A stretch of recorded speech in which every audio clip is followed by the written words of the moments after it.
Picture this. You've got that perfect morning light, the dream cast, a rod-bending strike, and then bam, nothing. Your line is fine, but the fish is just gone. Sound familiar? Today, we're not talking about just any fish. We're talking about the true underwater masters, the 7 trickiest, most elusive species that turn a simple fishing trip into a full-blown mental chess match.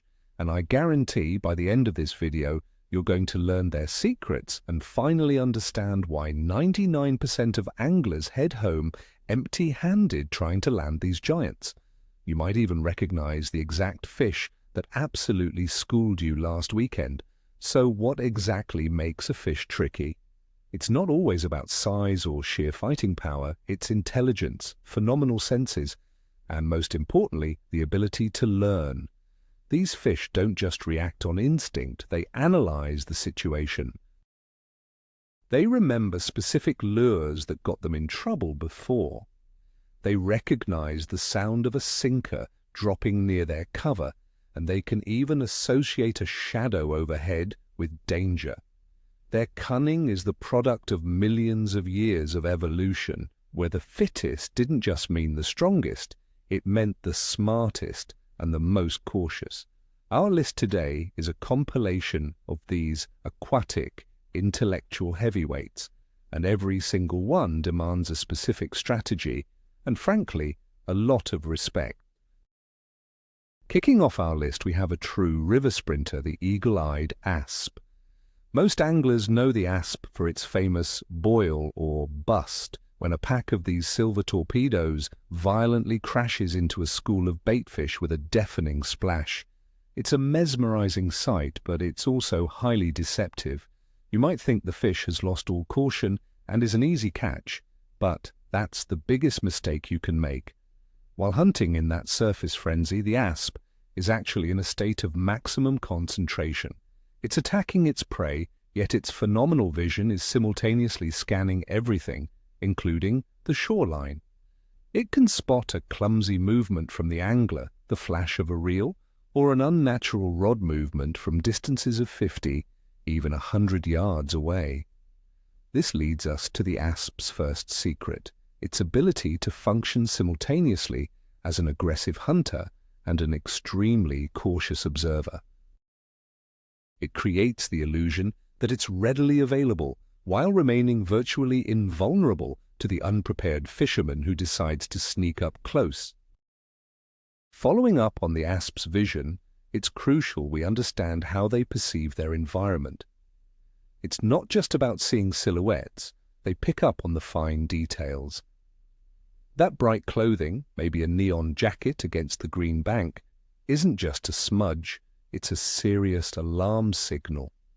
Asp live right up in the surface layers, meaning their gaze is constantly fixed upwards and around them. This means they're monitoring not only what's happening in the water, but everything that moves above the surface. Anything flying in their direction is perceived as an immediate attack from a major natural enemy, a raptor or a predatory bird. This is precisely why they're so terrified of unnatural heavy surface splashes. A poorly matched lure, perhaps too heavy that hits the water too loud, will instantly spook the entire school. Ultimately, the key to hooking an asp is maximizing stealth. You have to be invisible and completely silent. And on the wide open expanse of a big river, that is an incredibly complex challenge. So, how do you actually trick this spooky, sharp-eyed genius? The secret boils down to 2 key factors: distance and imitation. First, you need a bomb casting setup. You have to deliver that bait into the action zone without letting the fish connect to your location on the bank with the lure's sudden appearance. Second, match the hatch. Your lures need to perfectly mimic his natural forage. Think slim profile spoons, sleek stick baits, or fast-moving jerk baits. But the real key is the retrieve. It has to be blazing fast, right on the verge of blowing out, mimicking a desperate, panicking baitfish. No pauses, no hesitation, no lazy action whatsoever. you need to trigger a reaction strike, forcing the fish to commit instantly based purely on instinct without giving him a second to analyze the situation. At the end of the day, catching this wary predator is a surgical strike. You get one accurate, fast shot, and that's the ball game. Next up on our list is the river aristocrat, the big-time foodie, the chub. If the asp is a speed demon, the chub is the cautious intellectual. You'll often spot him holding tight right under the surface, usually tucked beneath overhanging trees, waiting patiently for a dropped insect. Now he looks lazy, but that easygoing appearance is just an illusion. The chub is actually one of the spookiest, most skittish fish in our rivers. He absolutely hates noise, quick movements, or anything that disrupts the calm rhythm of his stretch of water. His secret weapon is his incredible selectivity. He's an omnivore. He'll take insects, bait fish, even small frogs. But at any specific moment, he might be completely dialed in on just one food source. If you offer him the most high-dollar bait, but it doesn't match what's on his menu today, he will simply ignore your offering with a kind of aristocratic disdain. Why are the chub blowing off your best lures? The simple answer lies in their psychology, their survival instinct. This fish is constantly wired, living under heavy pressure because it's a target for pike, large catfish, and other aggressive predators. That's why their core motto is straightforward: if I'm not certain, I'm not taking it. Before they even consider striking, they study the offering extensively. They pay close attention to size, color, retrieval speed, and most critically, the sound of the splashdown. A small beetle hits the water with a light plop. A heavy crankbait hits with a loud ker-plunk or ker-splash. To a chub, that distinction is colossal. It's the difference between safety and danger. They instantly recognize a phony presentation. Their trickiness comes from their ability to analyze every minute detail. They don't just see the lure, they assess it, purely based on safety and natural realism. And 9 times out of 10, that assessment spells bad news for the angler. To fool a truly wary chub, the angler has to become practically invisible. The key tactics are perfect camouflage and absolute silence. You need to approach your spot low, crouched down, and never, ever let yourself be silhouetted against the sky. Your gear and clothing should blend seamlessly with the environment. The most effective technique is drifting slowly downstream, either from a boat or while wading. You always want to sneak up on them from behind, hitting their blind spots. Your baits have to be light, and the presentation needs to be delivered with maximum finesse. Often the best offering is something completely natural, like a simple grasshopper or a large beetle, fished dead drift with no weight and no bobber. That's the paradox of catching this clever fish. You have to ditch the complex rigs and return to the simplest, most natural methods possible. You stop fishing like an angler and start acting like a seamless part of the river itself. All right, now let's bring in the heavy hitters. We're talking about the common carp. This isn't just any bottom feeder. This is a legitimate underwater genius, a professor of the depths, boasting a phenomenal memory and a sharp capacity for learning. Unlike many fish that rely primarily on sight, the carp's main weapons are its complex senses: smell, touch, and, most importantly, memory. This fish can differentiate thousands of scents, and its super-sensitive barbels essentially allow it to feel and sample the entire lake bottom, analyzing every potential food particle. But the biggest trick up its sleeve is its ability to catalog and remember danger. If a carp gets hooked once and manages to break off, a true close call, it might remember for the rest of its life the specific rig presentation, the shape of the boilie, or even the subtle shade of line that was involved in the encounter. It learns from mistakes, and we're not just talking about its own personal near misses. They learn directly from the bad experiences of the other fish in the school. So how exactly does a carp register danger? Its sensory organs work in perfect concert. It sees the thick, coarse mainline. It feels the unnatural drag of the terminal tackle using its barbels. It smells the repellent or foreign odors transferred from the angler's hands onto the hook bait. And then, finally, it feels the prick of the hook set. All this information combines in its brain, forming a single, unified signal we call threat. The next time, if it detects even one of these elements, it will exercise extreme caution. This is precisely why modern carp fishing has evolved into a genuine science. Anglers now use ultrafine hook-link materials, meticulously camouflage their hooks, and utilize specialized safety systems that allow the fish to break free from the weight if the line snags or snaps. This isn't just dropping a line in the water, it's a high-stakes, intellectual chess match against an incredibly smart opponent. Let's start by busting a popular myth. You are practically never going to catch a true trophy carp, the real monsters, on a basic rod and reel with a bobber and a worm.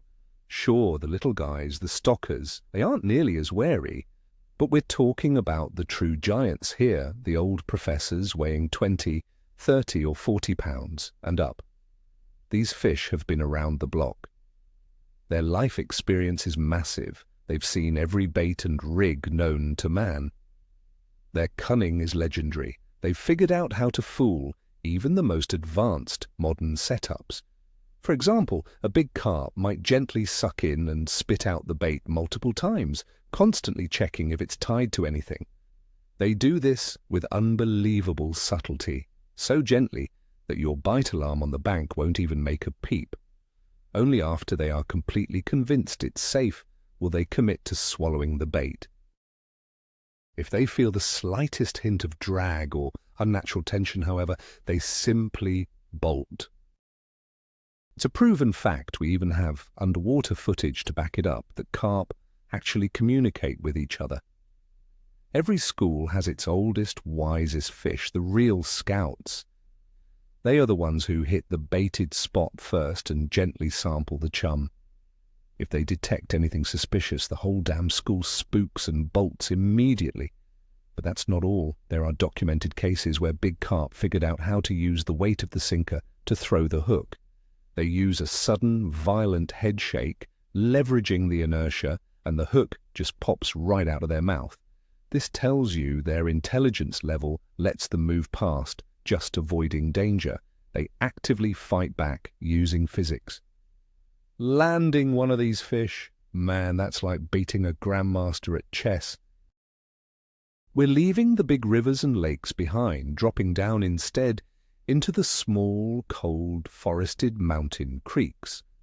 This is the secluded domain of our next subject, the ultimate master of camouflage and reaction, the brook trout. Their survival strategy is strictly dictated by their habitat. Life in this shallow, gin-clear water leaves absolutely no room for error. Any predator, whether it's an otter or a raptor, has a perfect view. Because of this, the brookie's entire existence revolves around finding constant cover and maintaining lightning-fast reflexes. Their striking, mottled coloration is the perfect camouflage, allowing them to blend seamlessly with the bottom stones and gravel. They can hold just feet away from you, and you'll never even know they are there. And unlike slower feeding fish, the brook trout won't sit and analyze your presentation.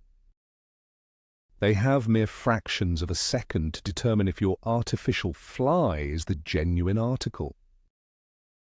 The primary sense that makes trout so incredibly difficult to catch is their lateral line.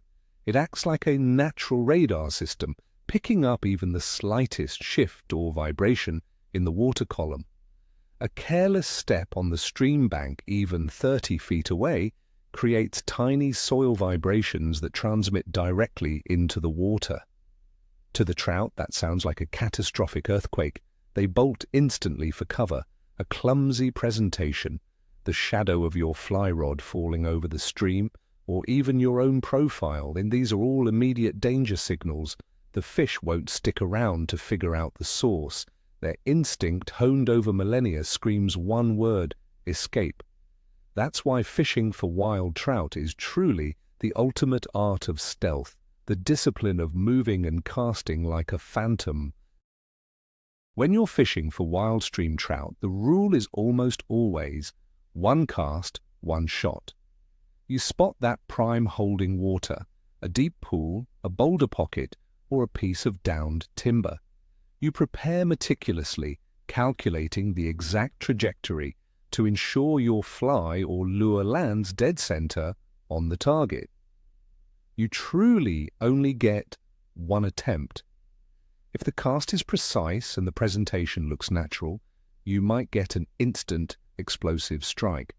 But if you miscalculate, if your line slaps the water before the lure does, or if you snag a branch on the back cast, it's over. You might as well pack up and move on. The trout has already busted you and disappeared. They will not give you a second chance, and they certainly won't come out for a follow-up cast. That is their cunning nature. They don't play games, they simply vanish. They're gone like a ghost. This reality demands maximum concentration and flawless technique from the angler.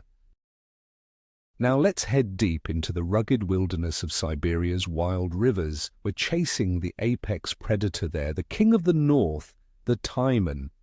This isn't just a fish, it's a living legend. It is the undisputed heavyweight champion of the entire salmon family, the biggest salmonid on the planet. It's a truly rare catch, possessing the raw power and serious smarts of a top-tier predator. These incredible fish can live for 50 years or more, growing into genuine river monsters, some pushing well over 100 pounds. Imagine the lifetime of wisdom packed into that fish. He is the undisputed boss of his stretch of water. He knows every riffle, every submerged boulder, every hiding spot. He doesn't rush things, he waits and watches. If something feels off, he might hold tight and fast for weeks. Hooking into a taimen isn't just pure luck, it's the absolute pinnacle of angling skill. It demands a serious understanding of this river monarch's psychology. The intelligence of a top-tier predator is fundamentally different from that of a common bait fish. The taimen isn't spooked, it's analyzing the situation. It might track a lure for a long time, meticulously studying its retrieve and action. It'll come up close, take a good look, and then just turn away and vanish. It doesn't back off because it got scared, but because it spotted something unnatural in the lure's movement or presentation. You can't fool it with a flashy paint job or loud rattles inside the plug. This fish hunts real prey, and it knows exactly how that prey behaves. Any twitchy retrieve, any false move, any irregularity at all, and it immediately loses interest. On top of that, taimen are incredibly conservative. They often hold in the same spot for years, and any change to their territory, whether it's a newly fallen snag or human footprints along the bank, instantly raises suspicion and forces them to become doubly cautious. That's exactly why chasing taimen is a marathon, not a sprint. Anglers sometimes spend weeks living out on the river just to hook a single fish. Patience becomes your most critical tool out here. You have to spend hours, day after day, grinding the same high-potential holding water, constantly cycling through different baits and changing up your presentation. You need to learn how to think like a taimen, to instinctively know where they'll be positioned based on the time of day, weather patterns, and current water levels. It's fishing that borders on pure meditation, and even when that strike finally happens, that's just the start of the real battle. Taimen are incredibly strong fighters, and they use their intimate knowledge of the river system to their advantage, running straight into heavy timber, fraying your line on sharp rocks, or simply pulling hard enough to totally bend out your hooks. Outsmarting one requires you to anticipate not only its immediate reaction to your offering, but also its behavior throughout the entire landing process. But enough of the fresh water. Let's switch things up and head out to the salty tropical flats. That's home to our next elusive adversary, the bonefish. It's famously nicknamed the ghost of the flats, and that tells you everything you need to know. This silver bullet rips across the shallows at breakneck speed, constantly searching for crabs and shrimp. Their elusiveness comes down to a perfect trifecta: phenomenal speed, tight schooling behavior, and an almost paralyzing skittishness.